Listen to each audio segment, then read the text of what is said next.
Hello dear students, today differentiation and you are solving question number 2, sub question 12th. Before starting the question, first you have to revise the formula for the derivative of sec x, means d by dx of sec x. So what is the formula for derivative of sec x? Derivative of sec x is sec x into tan x. जिस किसी भी student को अगर derivative of sec x नहीं मालूम है तो आराम से वहाँ पर बात कर सकते हैं, लिख सकते हैं, साइड में लिख सकते हो।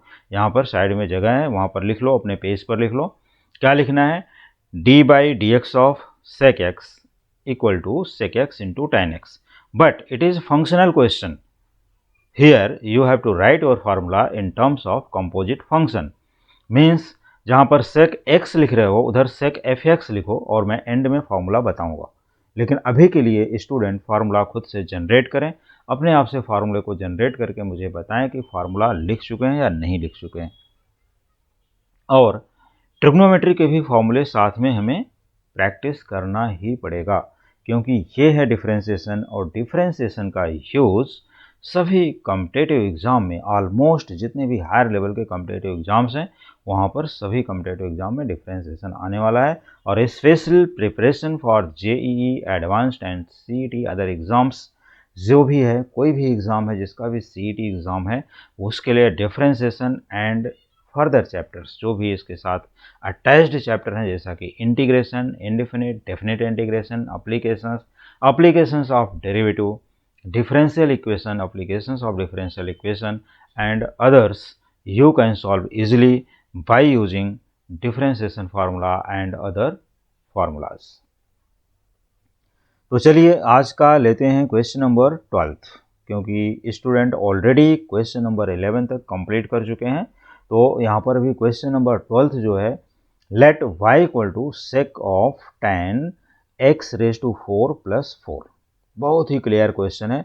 देखो, सेक ऑफ एफ एक्स, जो भी रेक्टेंगुलर ब्रैकेट के अंदर लिखा हुआ है ये सभी स्टूडेंट को यहाँ पर एफ एक्स एज्यूम करना है।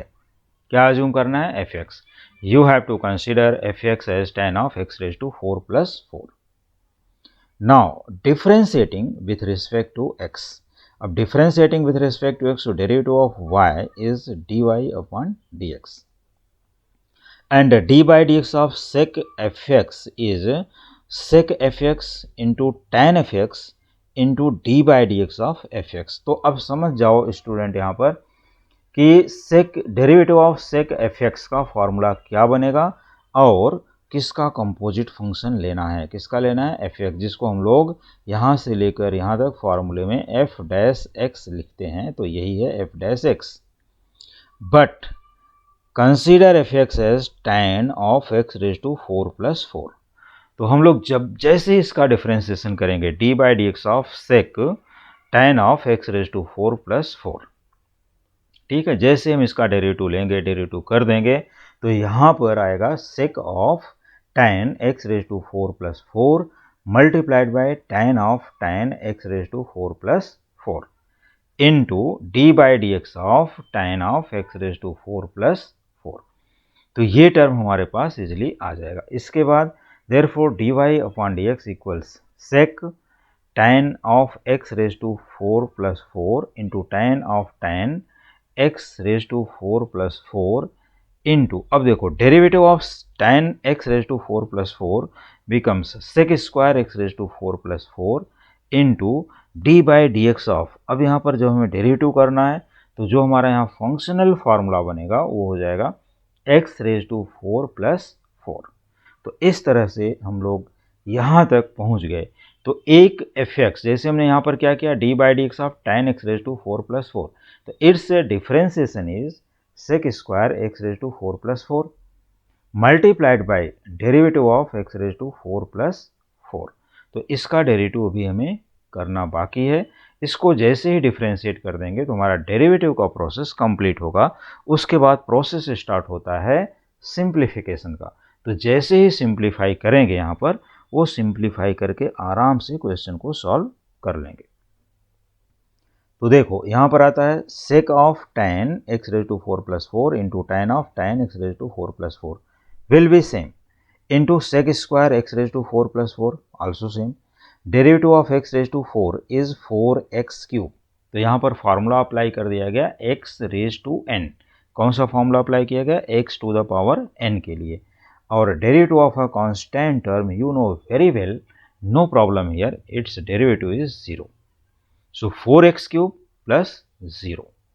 Now we should simplify it and write the final answer for this question.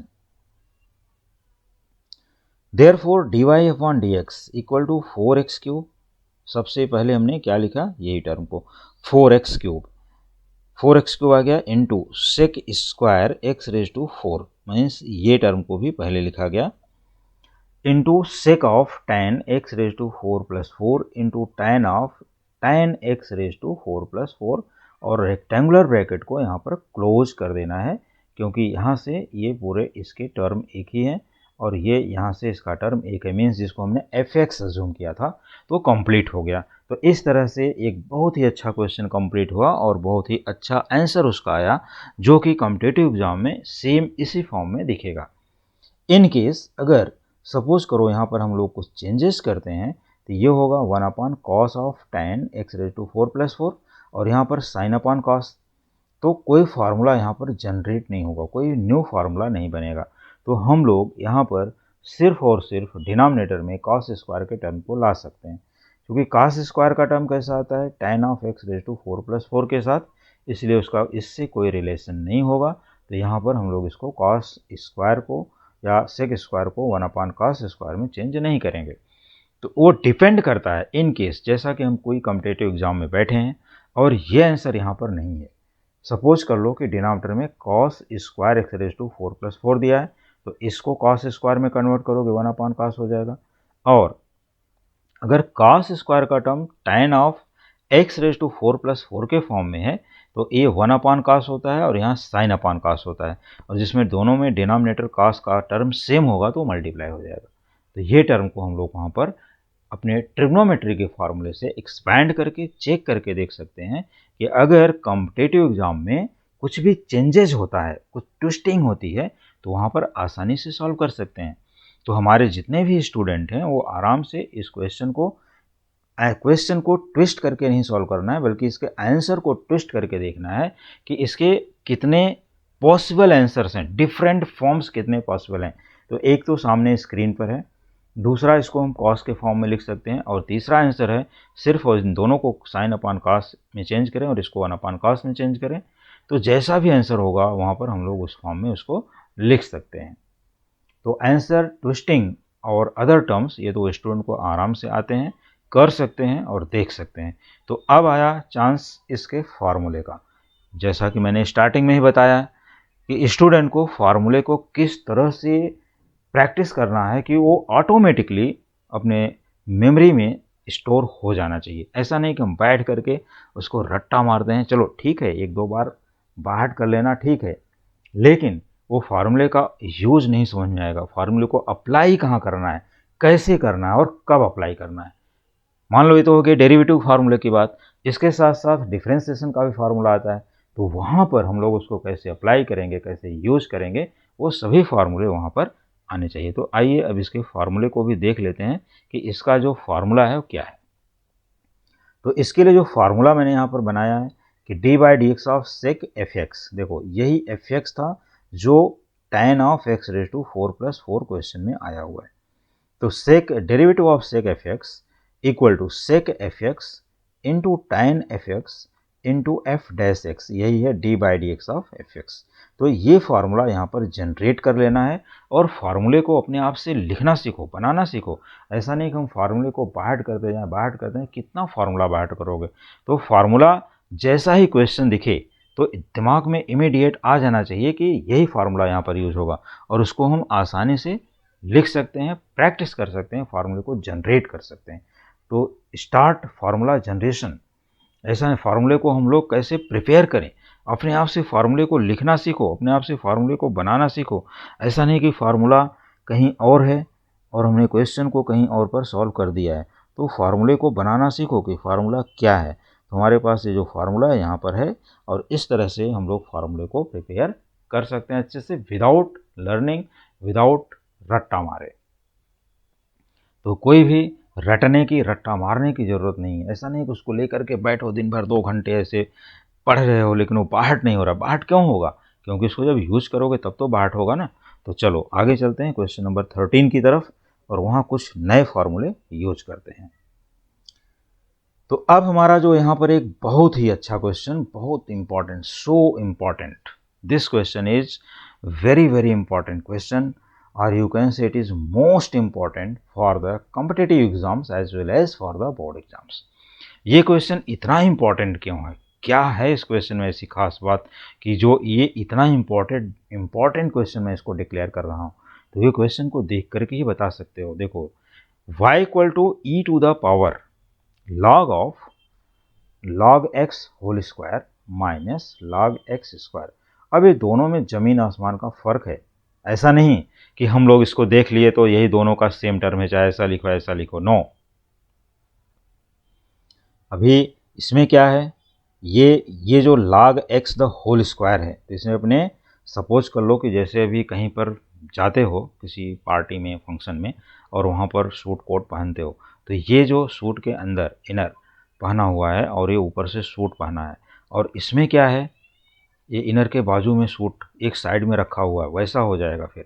तो यहाँ पर क्या है, ये होल कवर्ड, देखो log x होल स्क्वायर, तो ये होल कवर्ड हो गया, मतलब ये शर्ट के अंदर से अपना जो है एक शर्ट के ऊपर कोट पहन लिया और ये क्या किया, आधे में शर्ट और आधे में कोट ऐसा पहन लिया, या ऐसा बोल सकते हो कि कोट के ऊपर से शर्ट पहन लिया तो भी चलेगा। तो यहाँ पर इतने ऐसे क्वेश्चंस, इतना डिफरेंस है, ये क्या मैं बता रहा हूँ, एक डिफरेंस बता रहा हूँ कि डिफरेंस कैसा है। तो यहाँ पर ये फुल्ली कवर्ड है log x the whole square, और यहाँ पर क्या है, log ऑफ x स्क्वायर। तो दोनों में ये जमीन आसमान का फर्क है। तो ये क्वेश्चन इतना इंपॉर्टेंट क्यों है? इसका इंपॉर्टेंट होने का रीज़न और भी है। तो देखो, इस क्वेश्चन को डिफ्रेंशिएट करने के पहले यह है e to the power log, पहला तो यहाँ देखो log ऑफ एंटायर पार्ट, ये होल क्वांटिटी log के अंदर है, रेक्टेंगुलर ब्रैकेट, और e to the power log। तो जब e to the power log with any term कुछ भी आता है यहाँ पर, तो यहाँ पर सिर्फ वो टर्म ही बचेगा, E and log eliminated by each other, ये एक दूसरे से एलिमिनेट हो जाते हैं, क्योंकि जो डेफिनेशन या relation between logarithm and exponential का फार्मूला है, उस फार्मूले से यहाँ पर ये दोनों ऑटोमेटिकली एलिमिनेट हो जाते हैं। जैसे कि sine of sine inverse theta, only theta remaining होता है, तो वैसे यहाँ पर भी e to the power log of log x square minus log x square बचेगा सिर्फ और सिर्फ, तो y equal to log x the whole square minus log x square. तो अब यहाँ पर हमारे पास 2 वे हैं सॉल्व करने का। How many ways? 2 ways. 2 ways क्यों? क्योंकि एक तो log x whole square as it is रहेगा, ये जो log x स्क्वायर लिखा है इसको हम लोग 2 log x करके भी सॉल्व कर सकते हैं। तो वन मोर स्टेप यहाँ लिखोगे कि log x the whole square minus 2 log x, फिर डिफ्रेंशिएट कर सकते हो, और मैंने इसको डायरेक्टली डिफ्रेंशिएट किया है, तो एक मैं ओरली बता देता हूँ और एक सॉल्व कर देता हूँ। चलिए आगे चलते हैं। Differentiating with respect to x। हाँ, अगर मान लो कि समटाइम्स कभी कभी क्या होता है कि हिंदी मीडियम के स्टूडेंट भी या अदर मीडियम के स्टूडेंट भी आते हैं, अगर वर्नाकुलर मीडियम के स्टूडेंट भी हैं, तो अगर उनको कुछ प्रॉब्लम है तो यहाँ पर जैसे भी हिंदी मीडियम के स्टूडेंट ये चीज़ें तो सेम लिखते हो, लेकिन यहाँ पर क्या लिखोगे, अवकलन करने पर, x के सापेक्ष दोनों पक्षों का अवकलन करने पर, ऐसा लिखना है। क्या लिखोगे, x के सापेक्ष दोनों पक्षों का अवकलन करने पर। ये सेंटेंस को अगर हिंदी में लिखना होगा तो ये लिखोगे, differentiating with respect to x on both sides. तो चलो, derivative of y means derivative of y क्या है, dy अपॉन dx, और d by d x of log x the whole square minus d by d x of log x square. हाँ, अगर यहाँ पर किसी स्टूडेंट को कोई डाउट है, क्या हम log x होल स्क्वायर को 2 log x लिख सकते हैं? No, never. हाँ, इसको लिख सकते हैं, log x स्क्वायर को 2 log x लिख सकते हैं और फिर डिफ्रेंशिएट कर सकते हैं। तो हमने इसलिए दोनों में अलग अलग डिफ्रेंशिएशन यूज किया, d by d x of log x the whole square minus d by d x of log x square, ये टर्म कंप्लीट हो गया।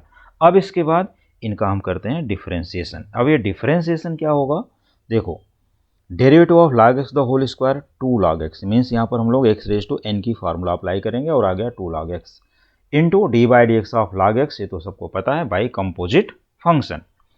और यहाँ पर log x स्क्वायर के लिए हमने किया 1/x square into d by d x of x square by composite function. तो ये भी कंपोजिट फंक्शन के थ्रू आ गया। क्वेश्चन बहुत ही इंटरेस्टिंग है, इसमें बहुत से फार्मूले मैंने बता दिए और वो फार्मूले को स्टूडेंट को नोट करना है साइड में। अगर मैं सब कुछ लिख करके ही दे दूंगा तो स्टूडेंट नहीं लिखेंगे, प्रैक्टिस नहीं करेंगे, बोलेंगे कि सब हो गया है। अभी मैंने जो डिक्टेट किया फार्मूला वो अपना वीडियो बैक करके टाइम टू टाइम बैक करके अपना चेक करो, देखो और फार्मूला नोट करो, फिर आगे का स्टेप कंप्लीट करना। तो 2 log x as it is, derivative of log x 1/x, 1/x square as it is and derivative of x square is 2x। तो इसमें कोई ज़्यादा तो मेहनत नहीं करनी पड़ेगी, लेकिन जो फार्मूले का ट्रिक है, जिस तरह से क्वेश्चन कंप्लीट होता है उसको तो हमें ध्यान देना पड़ेगा, फोकस करना पड़ेगा।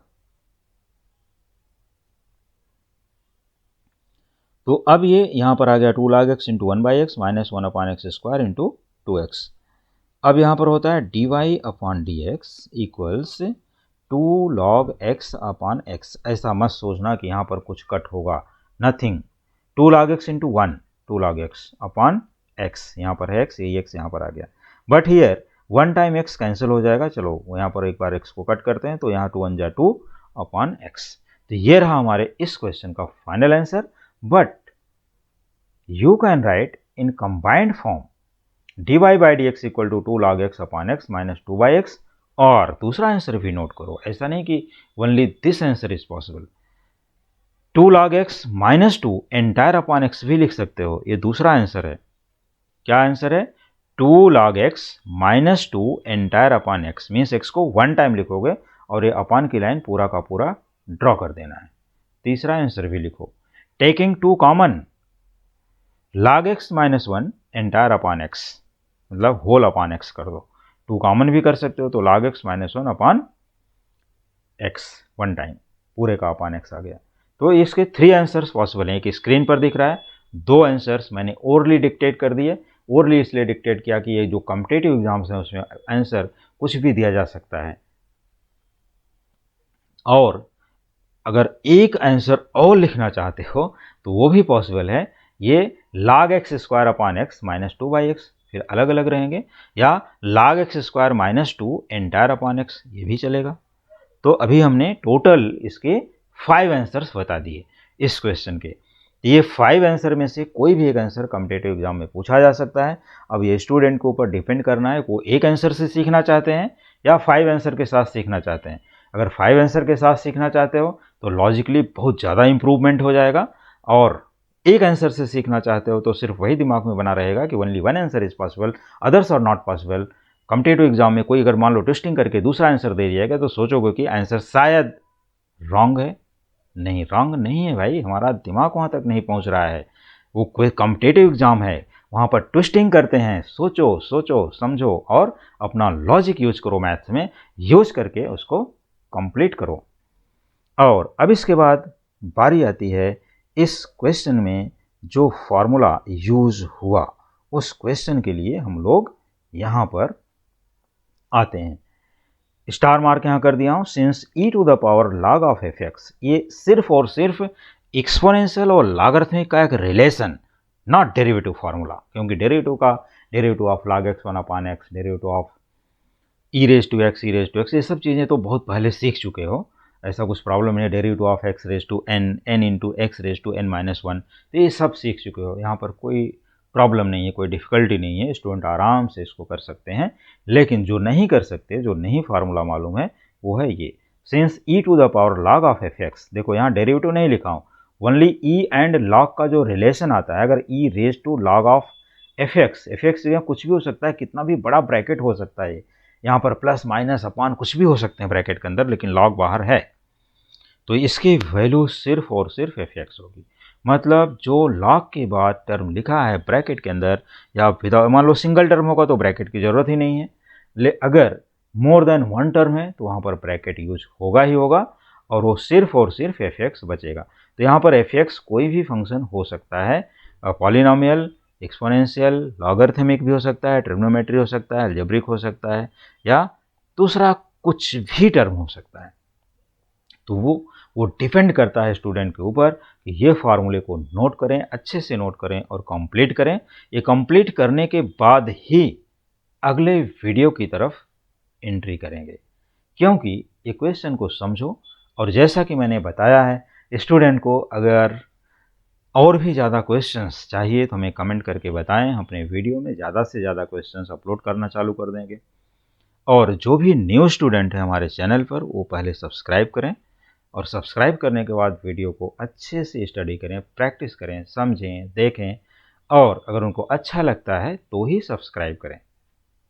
और दूसरी चीज़, अगर उनको जम गया, अच्छा लग रहा है, समझ में आ रहा है, तो अपने फ्रेंड को भी इन्फॉर्म करें और चैनल के बारे में बताएं कि राजेंद्राज टीचिंग पर हम लोग चलते हैं। वहाँ पर एक ग्रुप बना करके स्टडी करते हैं, देखते हैं, प्रैक्टिस करते हैं, और इस तरह से यूट्यूब के माध्यम से हम लोग अपने स्टडी को पूरा कंप्लीट कर सकते हैं।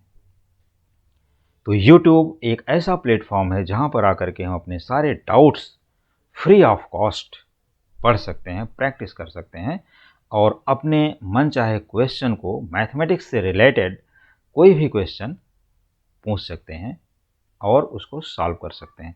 तो डियर स्टूडेंट, इसी टाइप के क्वेश्चन को सॉल्व करने के लिए, अपने सिलेबस को कंप्लीट करने के लिए और कॉम्पिटिटिव एग्जाम की अच्छी से अच्छी प्रिपरेशन करने के लिए देखते रहिए हमारे coming videos. Thank you so much.